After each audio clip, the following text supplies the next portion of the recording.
안녕하세요. 하얀 밤 검은 낮 스웨덴을 알려주는 여자들 시작하겠습니다.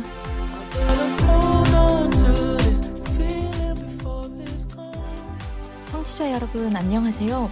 방송을 스왈려를 꾸준히 계속 듣고 계신 분들은 지금 목소리가 좀 달라졌는데 하실 것 같은데, 저 케이크 오늘 방송을 시작하려고 합니다. 저의 경험을 담은 스웨덴에서의 출산 이야기를 들려드리고자 저희 남편과 함께 이번 방송에 찾아오게 됐습니다. 그러면 한번 시작해 볼까요? 안녕하세요. 케이크님의 남편입니다. 출연하게 되어서 영광입니다. 오늘 가감없는 스웨덴 출산 이야기 케이크님을 도와서 전해드릴 수 있도록 하겠습니다. 그냥 저의 경험담을 바탕으로 해서 얘기를 들려드리고자 하는데요. 아마 한국에서도 마찬가지고 출산하면 워낙 모든 산모들의 경우가 다르고 그 케이스 바이 케이스이기 때문에 이번에 진행되는 그 출산 이야기도 우선은 저의 이제 경험을 바탕으로 해서 방송을 하고 알려드릴게요. 저희 부부가 출산 관련된 이야기를 어떻게 전해드리면 좋을지, 어떤 식으로 전해드리면 도움이 되실지 고민을 해보니까요. 제가 처음에 임신을 확인했었던 순간부터 실제로 출산을 진행한 날까지 시간의 흐름에 따라서 설명을 드리면은 조금 더 도움이 되실 것 같아서 각 그 시간별로 진행되었던 발생하였던 이벤트들 위주로 좀 도움이 될 만한 내용들을 한번 말씀을 드리려고 합니다. 네, 아무래도 외국에서의 좀 임신과 출산, 이게 정말 걱정이 되고, 저희도 이걸 직접 겪었지만 그 전에 되게 두려움이 많이 있었잖아요. 케이크님이 출산을 2015년에 하셨어요. 그래서 거의 5년 정도 지난 상황이기 때문에 저희도 기억을 더듬어가면서, 그러면서 저희도 좀 오히려 되게 좋은 시간이 되었던 것 같아요. 저희가 어떻게 아이를 가지게 됐고 그 과정들을 한번 떠올려 보니까 참 감사하더라고요. 그런 내용들을 저희 이제 시간의 순서에 맞춰서 하나씩 한번 전해드릴 수 있도록 하겠습니다. 제가 약국에서 테스트기를 구입해서 이제 2줄이다. 임신이구나 이렇게 알고 나서 어떻게 했죠? 예, 제가 병원에 전화를 했죠. 병원에 전화를 해서 한국하고는 다르게 바로 이렇게 의사 선생님을 만나거나 좀 검사를 받을 수 있는 시스템이 아니더라고요. 그래서 그 생리일로부터 8주가 지난 시점에 맞춰서 첫 이제 병원 진료 약속을 잡아주시더라고요. 사실 스웨덴에서는 이렇게 흔히 알고 있는 우리가 산부인과라는 곳이 없고, 임신과 관련해서 미드와이프, 즉 산파를 만날 수 있는 기관들이 몇 군데가 있어요. 8주 정도 지났을 때 이제 첫 미팅을 할 수 있죠. 그러면 가서 산파를 만날 수 있는데, 저희 때 그 5년 전에 정말 가서 좀 놀랐던 게, 딱 저에게 2가지를 물어봤어요. 너 생리 지금 하세요? 아니요, 지금 안 하는데요. 테스트기에 2줄 나왔어요? 네, 2줄 나왔어요. 그러자 미드와이프가 축하합니다, 임신이에요, 이렇게 하고 끝이 났어요. 정말 여기서 따로 피 검사를 하거나 뭔가 초음파 검사를 하거나 이런 게 전혀 없었고, 그냥 그렇게 해서 마치 내가 왜 여기 이건 나도 알 수 있는 거 아닌가, 좀 이런 느낌의 그런 첫 인상을 받았던 것 같아요. 우리나라 같은 경우에는 병원을 가게 되면 의사 선생님하고 주로 면담을 하는데, 스웨덴은 쉽게 생각해서 이 출산 관련된 진료기관에 가게 되면은 미드와이프 분을 통해서 모든 상담 및 나중에 병원을 어디서 출산을 할 건지 이런 것들은 미드와이프 분들이 다 어레인지를 해주세요. 그렇기 때문에 이분들이 사실상 의사 선생님의 역할을 그쵸? 출산 전까지는 다 일단 하신다고 보면 되고요.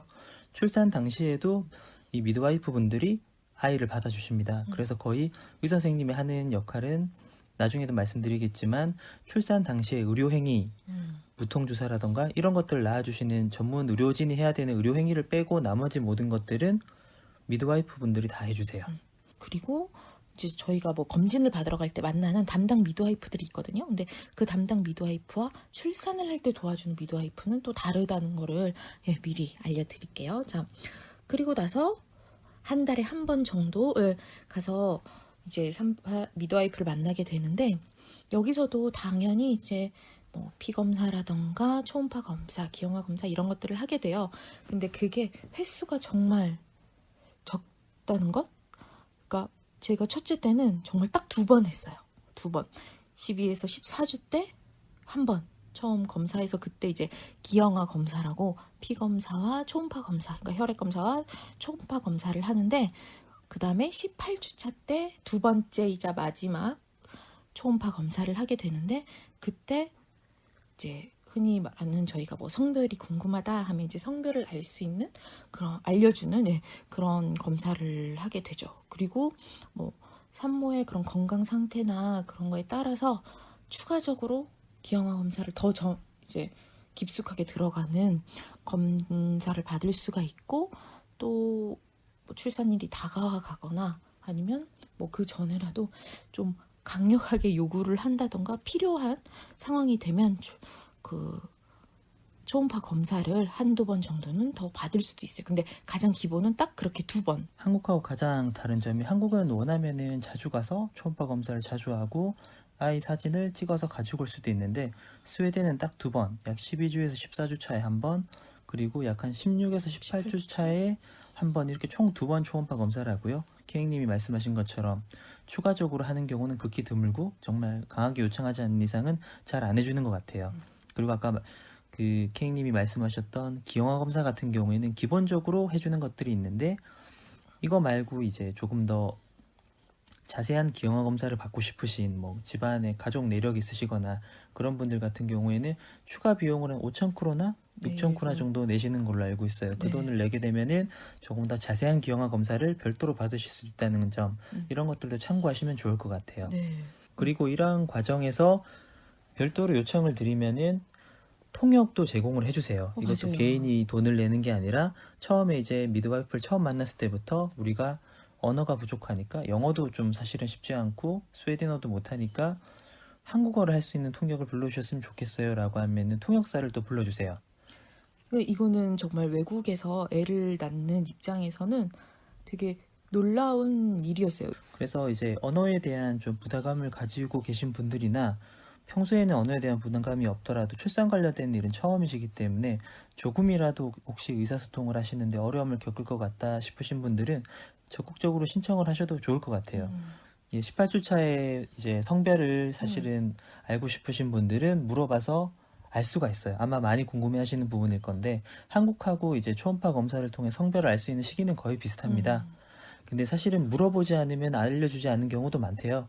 스웨덴의 일반적인 뭐 많은 부모분들이 실제로 성별을 일부러 알지 않고 낳으시는 경우도 많기 때문에 그래서 궁금하신 분들은 물어보셔도 된다는 점. 그리고 두 번째 초음파 때 알 수 있기 때문에 첫 번째 초음파 때는 아무리 궁금하셔도 아무리 물어봐도 그분들도 몰라요. 그래서 모르죠. 억지로 예, 저희 한국에서도 마찬가지죠. 예, 성별은 어쨌든 18주 전후로 나오는 거기 때문에. 예. 그리고 이제 초음파 말고도 저희 예비 부모님들이 많이 하는 심장 소리를 듣는 거죠. 심장 박동 소리를 듣는 것들도 초음파 검사를 할 때 보통 같이 진행을 하기 때문에 그때 들으실 수 있으시지 않나요, 케이님? 제 기억이 잘못됐나요? 근데 저희가 이게 조금 첫째 때랑 지금 실은 제가 이제 둘째를 또 임신을 하고 있는데 첫째 때, 둘째 때 좀 많이 달라진 것 같아요. 첫째 때는 처음에 미드와이프를 만나러 갔을 때부터 심장 박동을 소리를 들려줬던 것 같거든요. 근데 그게 막 되게 뭐 초음파 기계를 통해서 막 이런 게 아니라 정말 옛날 되게 구식 초음파 기계 같은 거를 배에다가 대줘요. 그래서 그걸로 들을 수가 있는데 이번에 둘째 같은 경우는 18주 차 그 두 번째 초음파 검사 때까지도 심장박동 소리는 들려주지를 않더라고요. 그러니까 그 이후에 나 이제 들을 수 있게 해줘서 그거는 좀 뭐 상황에 따라 혹은 미드와이프에 따라서 좀 다른 것 같아요. 예. 그리고 나서 저희가 뭐 아까 말씀드렸던 것처럼 미드와이프에게 이제 출산 병원에 대해서도 뭐 같이 의논을 해보고 저희가 고를 수 있고 뭐 일지망부터 해서 할 수가 있죠. 네, 출산만을 전문으로 그쵸? 하는 기관 같은 곳인데 병원에 보통 있는 경우가 많아요. 근데 그 병원 소속이라기보다는 출산과 관련돼서는 조금 별도로 진행하는 것 같더라고요. 그래서 병원 같은 경우에도 미드와이프 분을 만나면은 우리가 살고 있는 지역에서 갈 수 있는 병원들을 얘기를 해줍니다. 그러면 그 중에서 저희가 집이 가깝다거나 아니면 다른 분들의 후기를 들어봤을 때 조금 괜찮았다 싶은 대로 저희가 보통은 요청을 하죠. 여기를 일지망으로 좀 가고 싶다고. 그럼 일단 그렇게 해서 이제 올려주세요. 저희 이름을 그 병원의 대기 명단에 올려주시는데 통상적으로는 이제 출산을 할 때 그 병원에 가는 경우들이 많다라고 하는데 혹시나 시기가 그때 태어난 아기가 너무 많아서 저희가 가려고 했던 병원에 자리가 없으면은 다른 병원을 가야 되는 경우가 생긴다고 합니다. 많은 분들이 그런 상황을 좀 겪으시고 스웨덴의 출산에 대해서 좀 나쁜 기억을 가지고 계신 분들이 많은데요.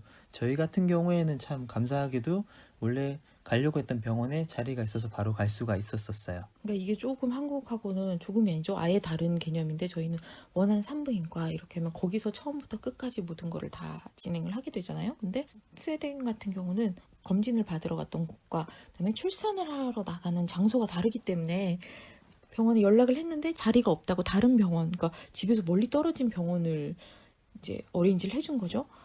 근데 거기를 가는 도중에 뭐 택시에서 아기를 낳았다던가 막 이런 사례들이 조금 있었어요. 조금 뭐 그런 게 한두 건 있었죠. 네. 저희가 정기적으로 검진을 받는데 보통은 한 달에 한 번 이렇게 거의 막달 돼 가면 한 2주에 한 번 이렇게 갔었고 그 사이에 저희가 부모 교육을 이제 받을 수 있게 미드와이프가 또 어레인지를 해줬어요. 또 다행히 영어로 부모 교육을 해주는 시간이 있더라고요. 그래서 저희도 이제 부부가 같이 가서 그 교육을 받고 왔는데 그때 많이 이제 놀라셨죠? 예, 놀랬죠. 일단은 교육 자료나 영상 자료들은 상당히 현실적이고 실제적인 모습들을 많이 보여주더라고요. 그래서 아기가 정말로 태어나는 장면들, 그리고 실제로 아이를 어떻게 이제 뭐 시키고 케어해야 되고 이런 것들에 대해서 너무 직접적으로 다 보여줘요. 사실 저희도 출산이나 아이가 태어나는 걸 뭐 본 적도 없고 특히 저는 남자다 보니까 잘 모르고 있었던 이제 여성에 대한 것들도 많이 보다 보니까 당황스럽기도 했는데 오히려 그런 것들을 직접 한번 미리 보고 체험하고 배움으로써 출산을 진행함에 있어서 많은 도움이 되었어요. 미드와이프한테 출산 시 바라는 점을 이렇게 적는 그런 게 있었어요. 그래서 막 저희 같은 경우는 당연히 좀 미드와이프가 우리를 담당할 미드와이프가 영어를 할 수 있으면 좋겠다.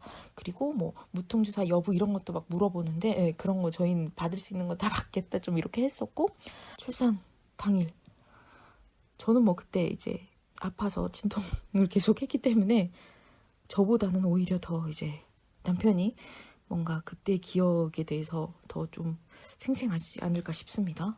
어떠셨나요? 네, 일단은 곧 출산을 앞두고 계신 예비 남편분들 화이팅이고요.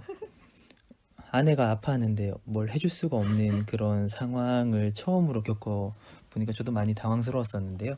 출산 당일에 또 어떤 식으로 진행이 됐었는지 좀 제 기억을 더듬어서 좀 설명을 드려보겠습니다.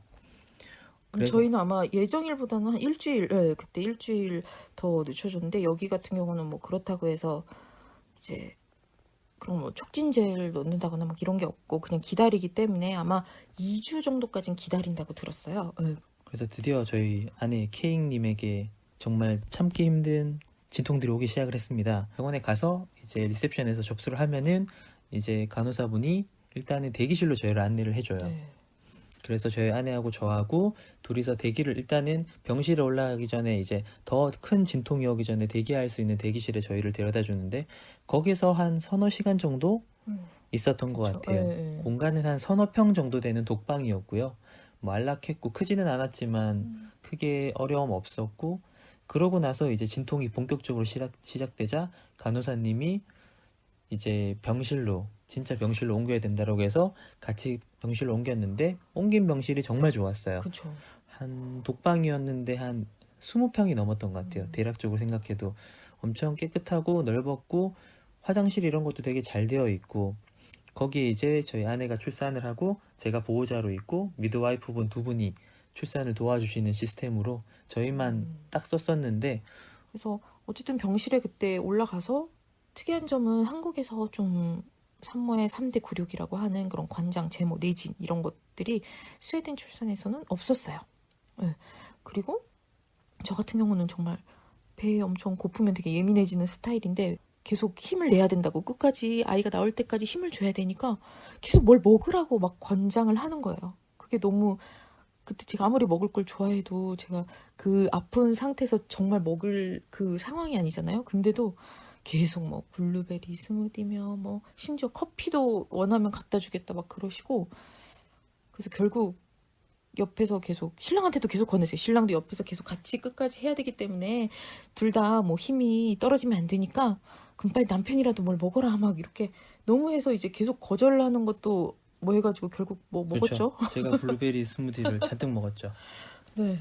그리고 저는 이제 무통주사, 그리고 그런 뭐 진통을 조금 이렇게 느끼게 해주는 그런 가스를 이렇게 주입해주는 뭐 그런 거, 그리고 배에 저주파 해서 어떻게든 스웨덴에서 할 수 있는 그 진통을 조금이나마 완화시켜주는 혹은 덜어주려는 그렇게 도움을 주는 모든 방법을 저는 다 하겠다고 해가지고 그때 다 했던 것 같아요. 그쵸? 근데 여기서 특이한 점은 모든 걸 다 미드와이프가 다 도와주고 그렇게 하지만 무통주사는 이제 의료행위이기 때문에 의사가 와서 해주는데 참 그 의사 되게 특이했죠.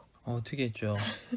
무통주사를 놓기 위해서 의사분이 들어오셨는데 의사분이 코 밑에 이런 피어싱 피어싱을 하시고, 하신 그리고 분이셨어요. 온몸에 막 온몸에 문신. 문신이 가득한 분이셨는데 저는 이런 웬 이상한 사람이 들어와서 의사가 왜 저럴까 싶었는데, 근데 의료행위를 하시는 순간만큼은 정말 프로페셔널하고 그리고 되게 친절하셨어요. 그쵸. 그러니까 되게 제가 좋았던 안정감을 되게 느낄 수 있었던 건 미드와이프도 그렇고 여기 의사분도 그렇고 저한테 계속 너는 정말 세상에서 가장 위대한 일을 하고 있고 진짜 너무 잘하고 있다고 계속 끊임없이 격려를 막 해주셨거든요. 근데 그게 진짜 큰 도움이 됐어요.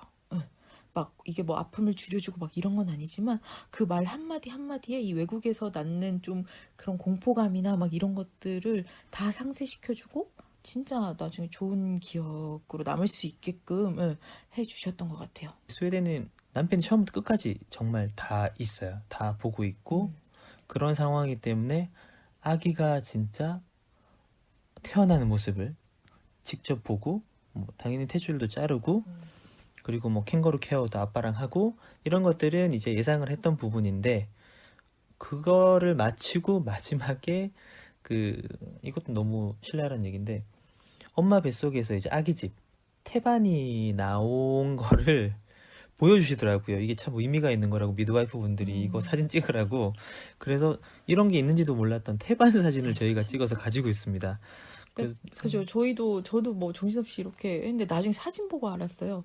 이 태반 사진을 이렇게 생겼구나. 그러니까 이거를 되게 정말 엄청 소중한 걸 보여주듯 되게 미드와이프들이 들어서 그걸 신랑이 사진으로 찍었던 그게 있고, 그 신랑이 옆에서 처음부터 끝까지 있었다고 했잖아요. 근데 한국처럼 막 이게 막 수술실을 들어갈 때처럼 막 복장을 막 뭔가 위생적으로 다 갖추고 이런 게 아니라 그냥 집에서 입고 갔던 옷을 그냥 그대로 입어서 그 출산 때까지도 그냥 옆에서 이제 지키고 있었고, 그리고 나서 아기 나오고 당연히 뭐 아기를 데려가서 막 씻기고 뭐 이런 게 전혀 없고 이제 엄마 아빠한테 캥거루 케어를 시켜줘서 신랑 남편도 다 위에 이제 상의를 벗고 애를 처음 이제 안아서 있었고, 그 다음에 항상 이제 스웨덴 출산을 얘기하면 대표적으로 나오는 게 출산을 딱 하고 나면 이제 축하해 그런 기념으로 스웨덴에서 사람들이 가장 많이 먹는 그 샌드위치에 스웨덴 국기를 꽂아서 뭐 음료수 함께 갖다 줘요. 근데 그때 제가 애가 딱 나오고 나니까 너무 배가 고픈 거예요. 그래서 뭐 샌드위치 2개랑 막 뭐 음료수들이 이렇게 나왔는데 제가 그거를 샌드위치를 다 먹고 그 다음에 정말 아무 생각 없이 너무 목이 말라서 그때 나왔던 차가운 스무디를 제가 그냥 다 마셨거든요. 근데 나중에 이제 그거를 저희 부모님이 아시고 산모가 그 차가운 거를 마셨다 등 뭐 정말 좀 난리가 났었죠. 그게 저한테는 되게 재미있는 그런 기억이었던 것 같아요. 그렇게 출산을 마치고 출산을 했던 병실이 아닌 저희는 같은 층이었어요. 같은 층에 있는 다른 회복실과 같은 독방에서 저희가 아기와 함께 저희 부부, 저희 아기 이렇게 3명만 이틀 밤을 지내다가 왔죠. 약간 회복실의 개념인 것 같아요. 한국식으로 생각하면. 거기서 입약을 지내면서 이제 아기를 저희가 직접 케어하고 필요하면은 미드와이프 간호사분들 이런 분들이 도와주시고. 근데 진짜 신기한 게 스웨덴에서는 저는 정말 아기 낳고서 몇 시간 만에 씻으라고 몸을 샤워를 하라고 이렇게 해서 그래야 더 정신을 차릴 수가 있대요. 근데 실제로 좀 씻고 나서 저 막 걸어 다니기도 하고 그랬던 것 같거든요. 근데 어쨌든 그렇게 씻고 아기는 반대로 씻기지 말라고 그래서 거의 일주일을 그냥 그대로 놔뒀었어요. 그리고 뭐 첫날 애 낳고도 저희가 어제 오후에 낳는데 뭐 그날 저녁에 아시는 분들 뭐 면회도 오시고 애기 다 그냥 데려가서 볼 수 있게 막 그렇게 다 했던 것 같아요. 좀 편안한 분위기였던 것 같아요. 그리고 이제 이틀 밤을 보내고 저희가 이제 퇴원을 하게 되죠. 퇴원을 할 때는 그 전에 이제 저희 담당하셨던 미드와이프 분이 꼭 준비하라고 하셨던 게 아기용 카시트였어요. 이제 자동차로 이동을 해야 되기 때문에 연약한 아기가 이제 보호받을 수 있는 카시트가 없으면은 퇴원을 할 수가 없으니까 꼭 카시트를 준비해 와야지 퇴원을 할 수 있다라고 하셔서 준비를 해갔죠. 그리고 퇴원을 하면서 좀 놀랬던 점은 많은 분들이 출산을 진행하면서 돈이 한 푼도 안 든다. 스웨덴은 무상복지이기 때문에 세금을 많이 내는 대신에 한 푼도 안 된다라고 하셔서 그냥 그렇게만 알고 있었는데 실제로 거의 돈을 안 냈어요. 근데 딱 하나 냈던 돈은 이제 이틀 동안 남편이 같이 회복실을 지내면서 있었던 숙박비 같은 명목으로 한 이틀에 한 1,000크로나 안 나왔던 것 같아요. 하루에 몇백 크로나 안 했던 것 같은데 딱 그 돈만 내고 저희는 나왔습니다.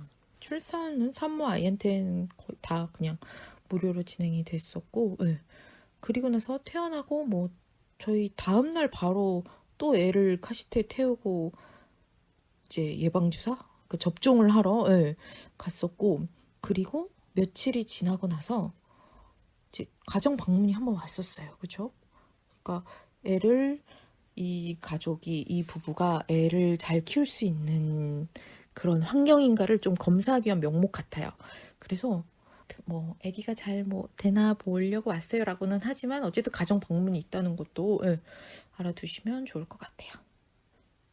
자, 이렇게 해서 저희가 임신 확인부터 출산 당일 그리고 뭐 다음 날까지에 대한 얘기도 해봤는데 뭐 얘기로 한번 쭉 하고 나니까 또 그때 생각이 나면서 뭔가 이제 또 둘째 출산을 앞둔 산모의 입장에서 또다시 뭐 우려도 되면서도 또 지나고 나면 이렇게 좋은 추억이구나 한번 정리할 수 있어서 되게 좋은 시간이었던 것 같아요. 어떠셨나요? 예, 저도 사실 이제 다시 겪어야 될 둘째 출산을 대비해서 한번 예전에 있었던 일을 되짚어보고 이렇게 준비하면 되겠구나 정리를 할 수 있었던 좋은 시간이었던 것 같고요. 어떻게 보면 저희도 외국에서 출산을 하면서 어렵죠. 외국에서 저희끼리만 말도 잘 안 통하고 부모님 도움도 받기 쉽지가 않고 근데 그런 면에서 오히려 더 가족끼리 똘똘 아내하고 저하고도 똘똘 뭉칠 수 있는 좋은 시간이었던 것 같아요.